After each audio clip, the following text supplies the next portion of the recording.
ಕಾಡು ಹರಟೆಗೆ ಅರ್ಥ ಅಂತಂದ್ರೆ ಹೆಂಗೆ ಅಂದರೆ ಒಂದಿನ ನಾನು ಮೂಡಿಗೆರೆನಲ್ಲಿ ಹೋದ್ಮೇಲೆ ಒಂದು 2-3 ವರ್ಷ ಆಗಿತ್ತು ಅನ್ಸುತ್ತೆ. ಹಿಂಗೆ ಅಲ್ಲಿ ಇಲ್ಲಿ ಓಡಾಡ್ತಾ ಇದ್ವಿ. ಒಂದಿನ ಸಡನ್ನಾಗಿ ಸ್ಕೂಟ್ರಲ್ಲಿ ಬಂದರು, ಮನೆಗೆ ಬಂದರು. ಮನೆಗೆ ಬಂದ್ಬಿಟ್ಟು ಒಂದು ಇಷ್ಟಿಷ್ಟು ಉದ್ದ ಬೀಡ ಥರ ಇದನ್ನು ಇದು ನೋಡ್ರಿ, ಇದು ಏನೋ ನಮ್ಮ ತೋಟದಲ್ಲಿ ಎಲ್ಲ ಕೆಳಗಡೆ ಮರದಿಂದ ಕೆಳಗಡೆ ಬಿದ್ದಿದೆ, ಇಷ್ಟು ಉದ್ದ ಬೀಡ, ಇದೇನು ಅಂತ ಗೊತ್ತಾಗ್ತಾ ಇಲ್ಲ. ಅಲ್ಲಿರೋರಿಗೆಲ್ಲ ನನ್ನ ಆಳುಗಳಿಗೆಲ್ಲ ಬೈದೆ, ಎಲ್ಲ ಬೀಡ ಗಿಡ ಎಲ್ಲ ತಂದು ಇಲ್ಲೆಲ್ಲ ಆಗ್ತಾ ಇದ್ದೀರಾ ನೀವು ಅಂತ ಅಂದ್ಬಿಟ್ಟು. ಆದರೆ ಇದು ಬೀಡ ಇದ್ದಂಗಿಲ್ಲ ಅಂತಂದರು. ಅದು ನನಗೂ ಹೊಸದೇ, ನಾನು ನೋಡಿರಲಿಲ್ಲ ಅದನ್ನು ಅಲ್ಲಿವರೆಗೂ. ಅದನ್ನು ತೆಗೆದು ನೋಡಿದ್ರೆ ಅದ್ರ ಒಳಗಡೆ ಒಂದು ಸಣ್ಣ ಹುಳ ಇತ್ತು ಕೀಟ ಇದರಲ್ಲಿ. ಇದು ಏನೋ ಇಂಟ್ರೆಸ್ಟಿಂಗ್ ಇದೆ ಸರ್, ನೋಡೋಣ ಇದನ್ನು ಅಂತ ಅಂದ್ಬಿಟ್ಟು ತಿರ್ಗಾ ಹೋದ್ವಿ, ಅವ್ರ ತೋಟಕ್ಕೆ ಹೋದ್ವಿ. ಹೋಗ್ಬಿಟ್ಟು ಇನ್ನೊಂದಷ್ಟು ಎಲ್ಲ ಕಲೆಕ್ಟ್ ಮಾಡಿಬಿಟ್ಟು ಅದನ್ನು ನಮ್ಮ ಲ್ಯಾಬಲ್ಲಿ ಒಂದು ಕೇಜ್ನಲ್ಲಿ ಇಟ್ಬಿಟ್ಟು ಅದರಿಂದ ಒಂದು ಬ್ಯೂಟಿಫುಲ್ ಆಗಿರೋದು ಒಂದು ಸಣ್ಣದೊಂದು ಬೀಟ್ಲು ಆಚೆ ಬಂತು ಅದರಿಂದ. ಇದು ಭಾಳ ಅದನ್ನು ನಾನು try to identify it also, ಅದು ಯಾವ ಗುಂಪಿಗೆ ಸೇರಿದ್ದು ಅಂತ ಅಂದ್ಬಿಟ್ಟು. ಆಮೇಲೆ ಹೇಳಿದೆ, ಈ ಥರ ಮಾಡುತ್ತೆ ಸರ್ ಇದು, ತಾಯಿ ದುಂಬಿ ಎಲೆನ ಕಟ್ ಮಾಡಿ ಅದನ್ನು ಸುರುಳಿ ಸುತ್ತಬಿಟ್ಟು ಅದ್ರ ಒಳಗಡೆಗೆ ಒಂದು ಮೊಟ್ಟೆ ಇಡುತ್ತೆ. ಆ ಎಲೆ ತುದಿನಲ್ಲಿ ಮಾತ್ರ ಹಿಂಗೆ ಅಟ್ಯಾಚ್ ಆಗಿರುತ್ತೆ. ಒಂದು ಸ್ವಲ್ಪ ದಿನ ಆದಮೇಲೆ ಅದು ಅದೇನು ಬಾಕ್ಸ್ ಥರ ಮಾಡಿರುತ್ತಲ್ಲ ಅದು ಕೆಳಗೆ ಬೀಳುತ್ತೆ. ಅದು ಕೊಳೆತಂಗೆ ಈ ಹುಳ ಅದು ಒಳಗಡೆನೇ ತಿನ್ಕೊಂಡು ಬೆಳೆಯುತ್ತೆ ಅಂತ ಅಂದ್ಬಿಟ್ಟು. ಅದು it may be an adaptation for, ಇವಾಗ ಇದ್ರ ಮೇಲ್ಗಡೆನೇ ಎಲೆ ಮೇಲೇ ಅದು ಇದ್ದು ಅದು ತಿಂತಾ ಇದ್ದರೆ ಯಾವುದಾದ್ರೂ ಒಂದು ಹಸುನೋ ಅಥವಾ ಮೇಕೆನೋ ಬಂದ್ಬಿಟ್ಟು ತಿಂದರೆ ಅದು ಸತ್ತೋಗ್ಬೋದು.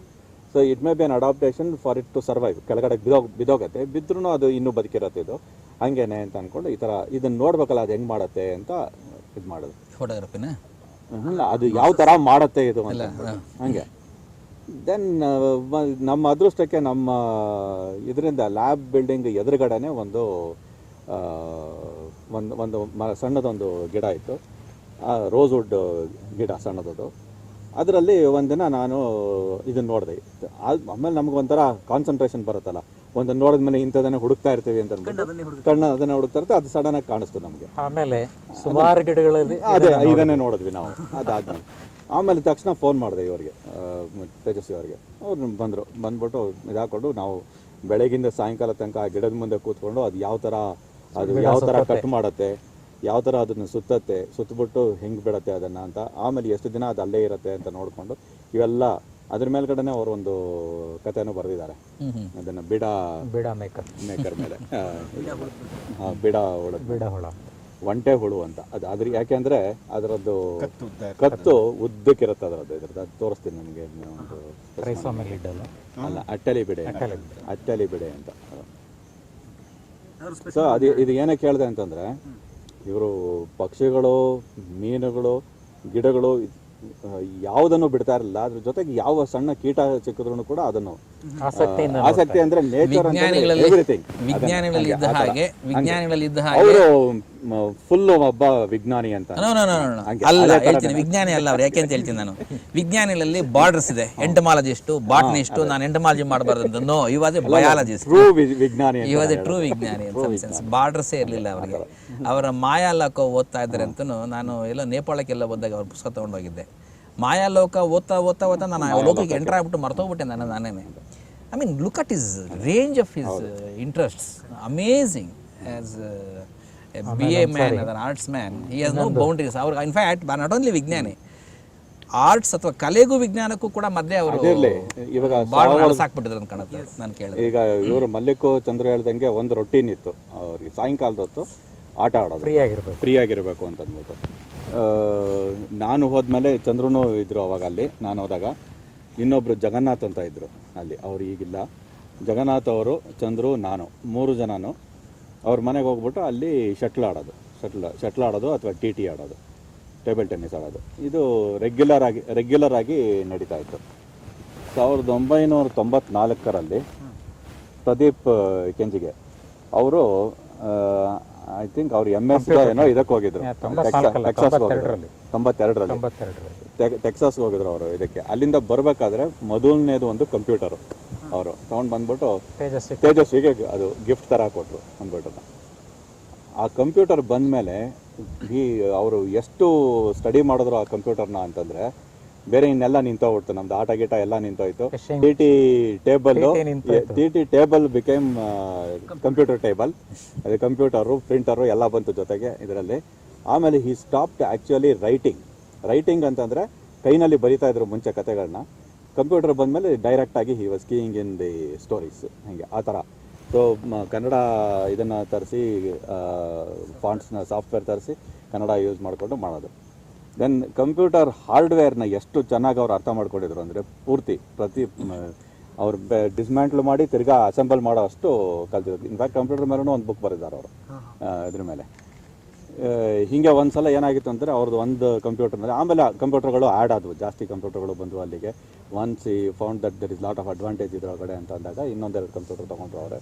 ಇದೆಲ್ಲ ಒಂದು ಸಲ ಕಂಪ್ಯೂಟರ್ನಲ್ಲಿ ಏನೋ ಒಂದು ಪ್ರಾಬ್ಲಮ್, ಹಾರ್ಡ್ ಡಿಸ್ಕ್ ಏನೋ ಒಂದು ಸರಿ ಬೂಟ್ ಆಗ್ತಾ ಇರಲಿಲ್ವೋ ಏನೋ, ಒಂದು ಫೋನ್ ಮಾಡಿದ್ರು ನನಗೆ, ಬೆಳವಾಡಿ ಬನ್ನಿರಿ ಒಂದು ಸ್ವಲ್ಪ ಕಂಪ್ಯೂಟರ್ ಏನೋ ಪ್ರಾಬ್ಲಮ್ ಆಗಿದೆ ಅಂತ ಅಂತೇಳಿ. ನಾನು ನಿಮ್ಮನ್ನು ಕರಿತಾ ಇರೋದು ನೀವೇನು ಎಕ್ಸ್ಪರ್ಟ್ ಅಂತ ಅಲ್ಲ, 2 fools are better than 1 ಅಂತ, ಬನ್ನಿ ನೋಡೋಣ ಏನು ಮಾಡೋದ ಅಂತ. ಆಮೇಲೆ ಅದನ್ನು ಹೋಗಿ ನಾವು ಓಪನ್ ಮಾಡಿ, in fact we had repaired A hard disk. Open ಮಾಡಿಬಿಟ್ಟು ಹಾರ್ಡ್ ಡಿಸ್ಕ್ ಹೇಗಿದ್ರು ಕೆಟ್ಟೋಗಿದೆ, ಓಪನ್ ಮಾಡಿ ನೋಡೋಣ ಪೂರ್ತಿ ಅಂತ ಅಂದ್ಬಿಟ್ಟು ಅದನ್ನು ನೋಡಿ ಅದ್ರದ್ದು ಹೆಡ್ ಹೆಂಗಿರುತ್ತೆ ಅದು ಅಂತ ನೋಡಿ, ಅದೇನಿಲ್ಲ ರೀಡಿಂಗ್ ಇದಿರುತ್ತಲ್ಲ ಅದೆಲ್ಲ ಒಂದು ಕಡೆ ಸಿಕ್ಕಾಕೊಂಡ್ಬಿಟ್ಟಿತ್ತು. ಅದನ್ನು ತೆಗೆದಿಟ್ಬಿಟ್ಟು ತಿರ್ಗಿ ಅದನ್ನು ಅಸೆಂಬಲ್ ಮಾಡಿದ್ವಿ. Hard disk started working. Perfect. But one thing I have seen ಬಿಳಿ, there are things that use to observe. ನಮ್ಗೆ ಯಾರು ಕಣ್ಣು ಕಾಣದೇ ಇರೋದು ಕಾಣಿಸ್ತಾ ಇತ್ತು. ಒಂದು ಉದಾಹರಣೆ ಹೇಳ್ತೀನಿ ನಾನು. ಇವ್ರ ಜೊತೆ ಮತ್ತೆ ಇದೇ ರೀತಿ ಟ್ರೆಕ್ಕಿಂಗ್ ಹೋಗ್ತಾ ಇರ್ಬೇಕಾದ್ರೆ ಅವ್ರ ಸ್ಕೂಟಲ್ಲಿ ಏನೋ ಬಂದರು, ಒಂದಷ್ಟು ನಡ್ಕೊಂಡು ಹೋಗುವಾಗ ಬಂತು. ದಾರಿಲಿ ಹೋಗ್ತಾ ಇದ್ವಿ, ನಾನು ಏನೋ ಒಂದು ಕಾಲು ಸಿಕ್ತು, ಹಿಂಗೆ ಹೊಡೆದೆ, ರೀ ತಾಳ್ರಿ ಅಂದರು. ಏನೋ ಯಾವುದೋ ಒಂದು ನಟ್ ಅದನ್ನ ತೊಗೊಂಡ್ರಿ, ರೀ ಇದು ಕಾರ್ದಲ್ವ ನಟ್ಟು? ಹೌದು ಸರ್. ಈ ನಟ್ಟು ಬಿದ್ದರೂ ಕಾರ್ ಹೋಗ್ತಾನೆ ಅಂದ್ರೆ ಏನರ್ಥ? ಈ ಮಕ್ಕಳು ಸುಮ್ಮನೆ ಎಕ್ಸ್ಟ್ರಾ ಹಾಕ್ಬಿಟ್ಟು ನಮ್ಗೆ ದುಡ್ಡು ತೊಗೊತಾರ ಅಥವಾ ಇವೆಲ್ಲ ಅಥವಾ ನಿಜವಾಗ್ಲೂ ಇವೆಲ್ಲ ವೇಸ್ಟಾ? ಅದಕ್ಕೆ ಒಂದೇನೋ ಒಂದು ಆರ್ಗ್ಯುಮೆಂಟ್ ಚಂದ್ರದ್ದು, ಇಲ್ಲ ಅದು ಡಬಲ್ ಸ್ಟ್ರೆಂತ್ ಕೊಟ್ಟಿರ್ತಾರೆ, ಒಂದು ನಟ್ಟು ಬಿದ್ದೋದ್ರೂ ಇನ್ನೊಂದಿರಲಿ ಅಥವಾ ಏನ್ರಿ ಸುಮ್ಮನೆ. ಹೀಗೆ ನಮಗೆ ಕಾರ್ಡನರಿ ಕಾಣೋ ಒಂದು ನಟ್ಟನ್ನ ಕಾಲಲ್ಲಿ ಒದ್ದಿದ್ದಕ್ಕೆ ಒಂದು ಅರ್ಥ ಕೊಡೋಕೆ ಶುರು ಮಾಡ್ತಾರೆ ಅವರು. ಅಲ್ಲಿಂದ ಯೋಚನೆ ಶುರುವಾಯಿತು, ಡಿಸ್ಕಷನ್ ಶುರುವಾಯಿತು. ಅಂದರೆ ನಮ್ಮ ಕಾರುಗಳಲ್ಲಿ ಎಷ್ಟೊಂದು ಬ್ಯಾಕಪ್ ಇರುತ್ತೆ, ಅಥವಾ ವೆಹಿಕಲ್ದಲ್ಲಿ ಎಷ್ಟೊಂದು ಬ್ಯಾಕಪ್ ಸೇಫ್ ಇರುತ್ತೆ, ಎಷ್ಟೊಂದು ವೇಸ್ಟ್ ಇರುತ್ತೆ, ಇರ್ತಾರದ್ದು. ಹಾಗೆ ಅವ್ರ ಜೊತೆ ಇರಬೇಕಾದ್ರೆ ಹೇಳಿದಲ್ಲ, ಕಾಡು ಹರಟೆಗೆ ಅರ್ಥ ಸಿಗುತ್ತೆ ಅವ್ರ ಜೊತೆ ಇರಬೇಕಾದ್ರೆ. ಮತ್ತೊಮ್ಮೆ ಹಿಂಗೆ ನಾನು ನಮ್ಮ ಮನೆಯವರು ಅವ್ರ ಮನೆಗೆ ಹೋಗಿದ್ವಿ, ಫೋನ್ ಮಾಡಿದ್ವಿ ಹಿಂಗೆ ಬರ್ತಾ ಇದ್ದೀವಿ ಅಂತ. ಅಷ್ಟೊತ್ತಿಗೆ ಇವ್ರು ಯಾರೋ ಹೇಳಿದ್ರು ಅಂತ ಕಾಣುತ್ತೆ, ನಾನೊಂದು ಕಾರ್ ತೊಗೊಂಡಿದ್ದೀನಿ ಅಂತ. ಆಗಿನ ಕಾಲದ ಇದೆಲ್ಲನೂ ಆ ಕಾರ್ ಹೆಸರು ಬೇಡ ಈಗ, ಯಾಕಂದರೆ ಆ ಕಂಪ್ನಿಗೆ ಅವಮಾನ ಆಗುತ್ತೆ. ಸರಿ, ನಾನು ತೊಗೊಂಡಿದ್ದೀನಿ ಅಂತ ಅವ್ರಿಗೆ ಗೊತ್ತಾಗ್ಬಿಟ್ಟಿದೆ ಕಾರು. ಸರ್ ನಾನು ಮಳೆಗಾಲ ಬೇರೆ, ಅಲ್ಲಿಗೆ ಹೋದೆ, ಮಲ್ಲಿಕ ಜೊತೆಲಿ ಬಂದಿದ್ದ ಅಂತ ಕಾಣುತ್ತೆ. ಅಲ್ಲಿಗೆ ಹೋದೆ, ಹೋಗೋಷ್ಟೊಳಗೆ ಬಾಗಿಲು ಅಂದ್ಕೊಂಡೆ, ರೀ ಅಲ್ಲೇ ರೀ ಅಂತಂದ್ರು. ಮೇಲೆಲ್ಲ ಅದೆಲ್ಲ ನಿಲ್ಲಿಸ್ಬಿಟ್ಟೆ, ಕಾರ್ನ ನಿಲ್ಲಿಸ್ಬಿಟ್ಟು ನಿಂತ್ಕೊಂಡು, ಯಾಕೆ ಸಾರ್ ಅಂತಂದೆ. ಆ ಕಾರ್ಲಿ ಕೆಲ ತರಬೇಡ ಮರಯ್ಯ, ಮತ್ತೆ ವಾಪಸ್ ಹತ್ತುತ್ತೋ ಇಲ್ವೋ. ನನಗೆ ಆಶ್ಚರ್ಯ ಆಗಿದ್ದು, ಹೊಸ ಕಾರದು, ಅವ್ರು ಈ ಕಂಪನಿ ಹೆಸರು ಗೊತ್ತು, ಈ ಕಂಪನಿ ಹೆಸರನ್ನ ಈ ಕಾರು ಗುಡ್ಡ ಹತ್ತಕ್ಕಾಗಲ್ಲ ಅಂತ ಅವ್ರಿಗೆ ಗೊತ್ತಿತ್ತು. ಇಷ್ಟೊಂದು ಇಲ್ಲ. ಇನ್ನೊಂದು ಏನಂದ್ರೆ, ಯಾರು ಯಾವ್ದಾರು ಒಂದು ಹೊಸ ವೆಹಿಕಲ್, ಸ್ಕೂಟರ್ ಇರ್ಬೋದು, ಮೋಟರ್ ಬೈಕ್ ಇರ್ಬೋದು, ಕಾರ್ ಇರ್ಬೋದು, ಹೊಸ ವೆಹಿಕಲ್ ಅವ್ರ ಮನೆ ಹತ್ರ ಹೋಗಿದ ತಕ್ಷಣನೇ ಕೊಡ್ರಿ ಕೀನಾ ಅಂತ ತಗೊಂಡು ಫುಲ್ ಪಕ್ಕದಲ್ಲಿ ನಮ್ಮನ್ನು ಕೂರಿಸ್ಕೊಂಡು ಫುಲ್ ಒಂದು ರೌಂಡ್. ನನ್ನ ಕಾರ್ ಅವ್ರು ಡ್ರೈವ್ ಮಾಡಲಿಲ್ಲ. He used to give his opinion about the 1980s. ನನ್ನ ಕಾರ್ ಅವ್ರು ಡ್ರೈವ್ ಮಾಡಲ್ಲ, ಕಾರಣ already knew that my car is not worth driving. Hero Honda 100cc motor bike ಬಂತಲ್ಲ, ನಮ್ಮ ಕ್ಯಾಂಪಸ್ಸಲ್ಲಿ ನಮ್ಮ ಕೊಲಿಗೊಬ್ಬರಿಗೆ ಅಲಾಟ್ ಆಯಿತು, ಬಂದ್ಬಿಡ್ತು ಗಾಡಿ. ನಂದು ಇನ್ನೂ ಸ್ವಲ್ಪ ಲೇಟ್ ಆಯಿತು. ಗಾಡಿ ಬಂದ ತಕ್ಷಣ ಇವರಿಗೆ ಒಂಥರ ಖುಷಿ, ಏನಿದು 100cc ಅಂತ, ಇದು ಏನು ಎಳೆಯತ್ತ ನಮ್ಮನ್ನು. ಮೊದಲೇ ಇವರು ಸ್ವಲ್ಪ ಇದು ದೊಡ್ಡ ದೇಹದವರು. ಸೊ ಕೊಡ್ರಿ ಇಲ್ಲಿ ಪಾಟೀಲು ಅಂತೇಳಿ ಅವ್ರ ಹತ್ರ ಕೀ ತಗೊಂಡು ಕೂತ್ಕೊಂಡು ಹೊರಟ್ರು ಸವಾರಿ. ಏನು ಅದ್ಭುತ ಚಂದ್ರು ಇದು, 100cc. ಇನ್ನು ನಾವು 250cc SD ಮತ್ತು ಇವೆಲ್ಲ ಓಡಿಸಿ ಗೊತ್ತು ನಮಗೆ.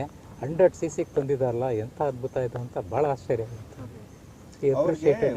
ಏನು ಅಂತಂದರೆ, ಈ ಮೆಕ್ಯಾನಿಕ್ಸ್ ಬಗ್ಗೆ ಎಲ್ಲ ತುಂಬ ಚೆನ್ನಾಗಿ ತಿಳ್ಕೊಂಡಿದೆ ಅವರು. ಕಾರ್ದಾಗ್ಲಿ ಸ್ಕೂಟರ್ದಾಗ್ಲಿ ಇದ್ರದ್ದೆಲ್ಲ ತುಂಬ ಚೆನ್ನಾಗಿ. ಜೊತೆಗೆ ನಮ್ದು ಯಾವುದೇ ಸ್ಕೂಟರ್ ಕೆಟ್ಟರು ಅದು ಒಂದು ಅವ್ರ ಮನೆನೇ ಗ್ಯಾರೇಜು. ನಾವು ತಗೊಂಡೋಗಿ ಅಲ್ಲಿ ಬಿಚ್ಚಿಬಿಟ್ಟು ಫುಲ್ ಅಸೆಂಬ್ಲಿ ಮಾಡ್ತಾ ಇದ್ವಿ. ಎಂಜಿನ್ ಪೂರ್ತಿ ಡಿಸ್ಮ್ಯಾಂಟಲ್ ಮಾಡ್ತಾ ಇದ್ವಿ. ಪಬ್ಲಿಕ್ ಗ್ಯಾರೇಜ್ ಗ್ಯಾರೇಜ್ ಇಲ್ಲ, ನಾವು ಕಲ್ತಿದ್ದೆ ಜೊತೆ ಇತ್ತು ಅಂತಂದ್ರೆ, ಇದು ನಾವು ಬರೀ ಅವ್ರ ಜೊತೆ ಇದ್ದಾಗ ಇದು ಮಾತ್ರ ಮಾಡ್ತಾ ಇದ್ವಿ ಅಂತಾನು ಹೇಳೋದಕ್ಕೆ ಬರಲ್ಲ. ಇವಾಗ ಒಂದು ಉದಾಹರಣೆ ಇದೆ ತಗೊಳ್ಳಿ, ಒಬ್ಬರದು ಸ್ಕೂಟರ್ನ ಫುಲ್ಲಾಗಿ ಡಿಸ್ಮ್ಯಾಂಟಲ್ ಮಾಡಿಬಿಟ್ಟು ಪೂರಾ ಅರೇಂಜ್ ಮಾಡಿ, ಯಾಕಂದ್ರೆ ಅವ್ರಿಗೆಲ್ಲದ್ರ ಬಗ್ಗೆನೂ ಅದೊಂದು ತುಂಬ ಅದೊಂದು ಅಂಡಮಾನ್ಗೆ ಹೋದಾಗ ಶರ್ಮಾ ಅಂತಿದ್ರು ಅಲ್ಲಿ, ಅವ್ರ ಸ್ಕೂಟರ್ ಕೊಟ್ಟರು ನಮಗೆ. ನಾವು ಆ ಸ್ಕೂಟರ್ ತಗೊಂಡು ಹೊರಟ್ವಿ, ಲ್ಯಾಂಬ್ರೆಟಾ. ಒಂದು 5-6 ಕಿಲೋಮೀಟರ್ ಹೋದ್ಮೇಲೆ ಒಂದು ಗುಡ್ಡ ಹತ್ತುವಾಗ ನಿಂತೋಗ್ಬಿಡ್ತು ಗಾಡಿ. ಯಾಕೆ ನಿಂತೋಯ್ತೋ ಗೊತ್ತಾಗ್ಲಿಲ್ಲ ಕಡೆಗೆ. ಹಂಗೂ ಹಿಂಗೋ ಮಾಡಿ ಆಮೇಲೆ ಆಯಿಲ್ ಚೆಕ್ ಮಾಡಿ, ಜೊತೆಗೆ ಸ್ಪಾರ್ಕ್ ಪ್ಲಗ್ ಚೆಕ್ ಮಾಡಿ, ಬಿಚ್ಚಿ ಎಲ್ಲ ಕ್ಲೀನ್ ಮಾಡಿ ಹಾಕಿ ಕಡೆಗೆ ಸ್ಟಾರ್ಟ್ ಮಾಡ್ಕೊಂಡು ಹೋದ್ವಿ. ಎಲ್ಲ ಕೆಲಸ ಮುಗೀತು, ಬಂದ್ವಿ. ಮಾರನೇ ದಿನಾನು ಹಿಂಗೆ ಕೈ ಕೊಡ್ತು. ಕಡೆಗೆ ನಾವು ಹೇಳಿದ್ವಿ, ಅಂದರೆ ತೇಜಸ್ವಿನೇ ಹೇಳಿದ್ದು, ಸ್ವಲ್ಪ ಟೈಮ್ ಇದ್ರೆ ಇನ್ನು ಬಿಚ್ಚಿ ರಿಪೇರಿ ಮಾಡ್ಕೊಡ್ಬೋದಾಗಿತ್ತು. ಇನ್ಫ್ಯಾಕ್ಟ್ ಅವರು ನಿಮಗೆ ಕೊಡಕ್ಕೆ ಮುಂಚೆ ಕಂಡೀಷನ್ ಆಗಿರ್ತಾರೆ, ಯಾರಿಗೆ ಬೇಕಾದ್ರೆ ಕೊಡ್ತೀವಿ, ಔಟ್ಸೈಡರ್ಸ್ ಕೊಡಲ್ಲ, ತುಂಬ ತೊಂದರೆ ಕೊಡುತ್ತೆ, ನನಗೆ ಸುಮಾರು ಅವರೇ ಬರ್ಕೋತಾರಲ್ಲ. ಇಲ್ಲ, ನಂದು ನಾನು ಸ್ಕೂಟರ್ ತಗೊಂಡಿದ್ದು ಇದರಲ್ಲಿ ಮೂಡಿಗೆರೆನಲ್ಲಿದ್ದಾಗ, it was actually allotted to Tejaswi. Tejaswi ಈಗ ಅಲಾಟ್ ಆಗಿದ್ದು LML ವೆಸ್ಪಾ ನಾನು ತೊಗೊಂಡಿದ್ದು ಅವಾಗ. ಅದರಲ್ಲಿ ಅಲಾಟ್ ಆಗಿದೆ, ಬೇಕೇನ್ರಿ ಅಂತಂದರು. ಹ್ಞೂ ಸರ್ ನಾನೇ ತೊಗೋತೀನಿ ಅಂತಂದೆ. ಹಂಗಾರೆ ಕೊಡ್ತೀನಿ, ಒಂದು ಲೆಟ್ರ್ ಕೊಡ್ತೀನಿ, ಇದನ್ನು ತೊಗೊಂಡೋಗ್ಬಿಟ್ಟು ಬೆಂಗಳೂರಿಂದ ತೊಗೊಬನ್ನಿ ಅಂತ. ಆಮೇಲೆ ಹೋಗಿ ನಾನೇ ಬೆಂಗಳೂರಿಂದ ತೊಗೊಂಡು I use that scooter for nearly 20 ಅಲ್ಲ ಒಂದು 10 ವರ್ಷ 10-12 ವರ್ಷ ಯೂಸ್ ಮಾಡಿದ್ದೀನಿ ನಾನು ಸ್ಕೂಟರ್. ಸ್ಕೂಟರ್ ನೋಡಿದಾಗೆಲ್ಲ ನಿಮ್ಮ ತೇಜಸ್ವಿ ಅವರು ಇನ್ನೊಂದು ಒಂದು ಇಂಪಾರ್ಟೆಂಟ್ ತೇಜಸ್ವಿ ಬಗ್ಗೆ ಅಂದರೆ ನಮಗೆ ನಕ್ಕ ಬರೋದೇನಂತಂದ್ರೆ ಒಂಥರ ಸಿಂಪ್ಲಿಸಿಟಿ. ಇವಾಗ ಸಾಮಾನ್ಯವಾಗಿ ನಾವೇನು ಹೇಳ್ತೀವಿ ಅಂತಂದರೆ, ಯಾವುದನ್ನ ಬಂದು ಅಂತಂದರೆ ಏನಾದರೂ ನಮ್ಗೊಂದು ಸಂದರ್ಭ ಸಿಕ್ತು ಅಂತಂದರೆ ಸ್ಟೇಜ್ ಮೇಲೆ ಹೋಗೋದು, ತೋರಿಸ್ಕೊಳ್ಳೋದು ಮಾಡ್ತೀವಿ. ಆದರೆ ನನಗೆ ಅವ್ರ ಹತ್ರ ಅದೊಂದು ನೋಡಿದ್ದು ಒಂದು ಸಿಂಪ್ಲಿಸಿಟಿ ಅನ್ನೋದು ಒಂದು ಸಂದರ್ಭ ಬಂತು. ಏನು ಅಂತಂದರೆ, ನಾನು ಸುಮಾರು ಅಲ್ಲಿದ್ದಾಗಲೇ ಅವ್ರಿಗೆ ಇದೊಂದು ರಾಜ್ಯೋತ್ಸವ ಅವಾರ್ಡ್ ಬಂತು. ರಾಜ್ಯೋತ್ಸವ ಅವಾರ್ಡ್ ಬಂತು, ಎಲ್ಲ ಆಯಿತು ಅಂತಂದ್ರೆ ನಮ್ಗೆ ಯಾವ್ದಾನ ಒಂದು ಅವಾರ್ಡ್ ಬಂದರೆ ಏನು ಮಾಡ್ತೀವಿ, ಆ ಅವಾರ್ಡ್ ಸೆರೆಮನಿಗೆ ಅದಕ್ಕೆ ಹೋಗ್ತೀವಿ, ಫೋಟೋ ಒಂದು ನಾವೆಲ್ಲ ಮಾಡೋದು ಅದೇ ಕೆಲಸ. ಒಂದೇನಾದರೂ ಒಂದು ಅವಾರ್ಡ್ ಇಲ್ಲದೆ ಇದ್ರೂ ಬೇರೆ ಏನೋ ಒಂದು ಸಣ್ಣ ಸರ್ಟಿಫಿಕೇಟ್ ಕೊಡ್ತೀವಿ ಅಂತಂದರೆ ಸ್ಟೇಜ್ ಮೇಲೆ ಹೋಗ್ಬೇಕು ಅಂತ ನಮಗೂ ಅದೊಂದು. ಆದರೆ ಇವ್ರಿಗೆ ಬಂತು, ರೀ ಮಲ್ಲಿಕ್ ನೀವು ಮುಂದಿನ ಸತಿ ಬೆಂಗಳೂರಿಗೆ ಹೋದಾಗ ಇದನ್ನು ತೊಗೊಂಬಂದು, ಸರ್ ಯಾಕೆ ಸರ್ ನೀವು ಹೋಗಲ್ಲ, ಅದೊಂದು ಫಂಕ್ಷನ್ ಇದೆ ಅದಿದೆ ಅಲ್ಲಿ, ಬೇಡ್ರಿ. ಸೊ ಈ ಥರ ಒಂದು ಅವ್ರದ್ದೊಂದು ಸ್ವಭಾವ, ತೋರಿಕೆ ಅನ್ನೋದು ಅವ್ರ ಹತ್ರ ಇರಲಿಲ್ಲ. ಪ್ರಚಾರ ಪ್ರಿಯತೆ, ತೋರಿಕೆ ಅದೆಲ್ಲ ಇರಲಿಲ್ಲ. ಮೂರ್ತಿ ಅವರ ನಾವೇನೇ ಹೋಗಿ ಕಳಿಸಿದ್ದಾರೆ, ತೇಜಸ್ವಿ ಅವ್ರು ಕಳಿಸಿದ್ದಾರೆ ಹಿಂಗೆ ಅಂತ ತಗೊಂಡು ಆ ಥರ. ಕುಪ್ಪಳ್ಳಿನಲ್ಲಿ ಒಂದು ಸಮಾರಂಭ ಇತ್ತು, ಕುವೆಂಪು ಅವರ ಶತಮಾನೋತ್ಸವದ್ದು. ಅದೇ ಅಲ್ಲೇ ನನ್ನ ಮಗಳಲ್ಲಿ ಕುವೆಂಪು ಇವ್ರನ್ನ ಕರೆದು ಅವತ್ತು ಅವರು ಮುಖ್ಯ ಅತಿಥಿ ಆಗಬೇಕು ಅಂತಿತ್ತು. ಸುತ್ತರಾಮ್ ಹೋಗಲಿಲ್ಲ ಅವ್ರ ಮೇಲಕ್ಕೆ, ಬಾಗಿಲಲ್ಲಿ ಕೂತ್ಕೊಂಡೇ ಇಡೀ ಸಮಾರಂಭ ನೋಡಿದರು. ಆಮೇಲೆ ನನ್ನ ಮಗಳು ಅಲ್ಲಿ ಒಂದು ರಾಮಾಯಣದ ಒಂದು ಭಾಗ ಪಠಿಸ್ಬೇಕು ಅಂತಿತ್ತು. ಕುವೆಂಪು ಇವರು ಯಾರೋ ತೇಜಸ್ವಿ ಬಂದಿದ್ದಾರೆ, ನಿಮಗೆ ಗೊತ್ತಿರಬೇಕು, ಒಂದು ಸಂದರ್ಭದಲ್ಲಿ ಕುವೆಂಪು ಅವರಿಗೆ ರಾಮಾಯಣ ಹೆಂಗೆ ಕಂಟಿನ್ಯೂ ಮಾಡಬೇಕು ಅಂತ ಗೊತ್ತಾಗಲ್ವಂತೆ. ಆವಾಗ ತೇಜಸ್ವಿ ಅಳ್ತಾ ಇರ್ತಾರಂತೆ, ಚಿಕ್ಕ ಮಗು ಅವಾಗ ಅಳ್ತಾ ಇರ್ತಾರಂತೆ. ಇಲ್ಲಿಂದಲೇ ಶುರು ಮಾಡೋಣ ಅಂತ, ಎಲ್ಲೆಲ್ಲೆಲ್ಲೇ ಏಕಳುವೆ ತೇಜಸ್ವಿ ರಂಕೆಯಂ ಏರಿಬಾ ನನ್ನ ಅಂತೇನೋ ಶುರು ಮಾಡ್ತಾರೆ. ಅಲ್ಲಿಂದ ಅದು ಸ್ಟೋರಿ ಕಂಟಿನ್ಯೂಸ್. ತೇಜಸ್ವಿ ಬಂದಿದ್ದಾರೆ ಅಂತ ಹೇಳ್ಬಿಟ್ಟು ನನ್ನ ಮಗಳಿಗೆ ಆ ಹಾಡು ಹಾಡೋಳಂದ್ರಂತೆ. ಸರ್ ಬನ್ನಿ ಸರ್, ನಿಮ್ಮನ್ನು ಮುಂದೆ ಕುಡಿಸ್ಬಿಟ್ಟು ಆ ಹಾಡು ಹೇಳ್ತಾಳೆ. ಸುತ್ತರಾಮ್ ಒಪ್ಪಲಿಲ್ಲ, ಬಾಗಿಲಲ್ಲಿ ಕೂತ್ಕೊಂಡು, ಅದು ನೆಲದ ಮೇಲೆ ಮೊಣಕಾಲು ಈಗ ಹಾಕ್ಕೊಂಡು ಕೂತ್ಕೊಂಡೇ ಕೇಳಿದ್ರು. ಸರಳ ವ್ಯಕ್ತಿ ಅನ್ನೋದಕ್ಕೆ ನಾವೇನು ಅಷ್ಟು ಮಾತ್ರ ಆದ್ರೆ ನನ್ನ ಮೇಲೆ ನಮ್ಮ ಅಪ್ಪ ಬರಿದಾನೆ, ನಮ್ಮಪ್ಪ ಫೇಮಸ್ ಅಂತಿದ್ರೆ ನಾನೆಲ್ಲ ಕೂತ್ಕೊಂಡ್ಬಿಟ್ಟು ಕಾಲೆಲ್ಲ ಹೊತ್ಕೊಂಡು ಸರಳ ವ್ಯಕ್ತಿ. ಐ ಮೀನ್ ಐ ಥಿಂಕ್ ಅವ್ರಿಗೆ ಇವು ಯಾವುದರ ಆಸೆನೂ ಇರಲಿಲ್ಲ. ಪ್ರಕೃತಿ ಪ್ರಪಂಚದ ಜೊತೆ ಬೆರೆತು ಬದುಕೋದಷ್ಟೇ ಅವ್ರ ಆಸೆ ಇತ್ತು ಅಂತ ಕಾಣುತ್ತೆ. ನನಗೆ ಇದು ರಾಜ್ಯೋತ್ಸವ ಅವಾರ್ಡ್ ಹೋಗಿ ತೊಗೊಂಬಂದಾಗ ನನಗೆ ಯಾಕೆ ಜ್ಞಾಪಕ ಬಂತು ಅಂತಂದರೆ, ಆಮೇಲಿಂದ ಈ ಪಂಪ ಪ್ರಶಸ್ತಿ ಬಂತಲ್ಲ ಅವ್ರು ಅವಾಗ ಇದಕ್ಕೆ ಹೋಗ್ಲೇ ಇಲ್ಲ. ಅವರು ಬನವಾಸಿ ಅಂತ ಕಾಣಿಸ್ತಾರೆ, ಅಲ್ಲಿ ಅವ್ರು ಬನ್ನಿ ತೊಗೊಂಡು ಇವ್ರು ಹೋಗ್ಲಿಲ್ಲ. ಪೇಪರ್ನಲ್ಲೆಲ್ಲ ಬರ್ದಿದ್ರು, ಇವರು ಬರ್ತಾರ ಇಲ್ವೋ, ಯಾಕೆ ಬರಲ್ಲ ಇವರು ಅವಾರ್ಡ್ ತೊಗೊಳಲ್ಲ ಅಂತ. ಆದರೆ ನಮಗಂತೂ ಗೊತ್ತಿತ್ತು ಇವ್ರು ಇಂಥವ್ರಲ್ಲ, ಹೋಗಿ ಸ್ಟೇಜ್ ಮೇಲೆ ಹೋಗಿ ಅವಾರ್ಡ್ ಕೊಡಿ ಅನ್ನೋದು, ಫೋಟೋ ತೆಗೆಸ್ಕೊಳ್ಳೋದೆಲ್ಲ. ಸೊ ಅದು ಸರಳತೆಗೆ ಇದೊಂದು ಉದಾಹರಣೆ. ಅವರು ಹಾಗೆ ನೋಡಕ್ ಹೋದ್ರೆ ಅವರು ಪ್ರಶಸ್ತಿ ಸ್ವೀಕರಿಸ್ತಾರೋ ಯಾವ ಫೋಟೋನೂ ಇಲ್ಲ, ಯಾವುದು ಅವ್ರ ಪ್ರಶಸ್ತಿ ಏನಿದ್ರು ಮನೆಗೆ ಬರಲ್ಲ ಅಷ್ಟೇ. ಎಷ್ಟೋ ಸ್ಕೂಲು ಕಾಲೇಜು ಬೇರೆ ಬೇರೆ ಪ್ರೋಗ್ರಾಮ್ಸ್ಗೆ ಅವ್ರನ್ನ ಕರೆದ್ರು, ಒಂದು ಪ್ರೋಗ್ರಾಮ್ಗೂ ಹೋಗಿಲ್ಲ. ಆಮೇಲಿಂದ ಯಾರನ್ನ ಬಂದು ಮನೆಗೆ ಬಂದು ನಿಮ್ಗೆ ಸನ್ಮಾನ ಮಾಡ್ತೀವಿ ಅಂತ ಏನಾದ್ರು ಬಂದ್ರೆ ಅವರೆಲ್ಲ ಬೈಸ್ಕೊಂಡು ಹೋಗ್ಬಿಟ್ಟಾರೆ.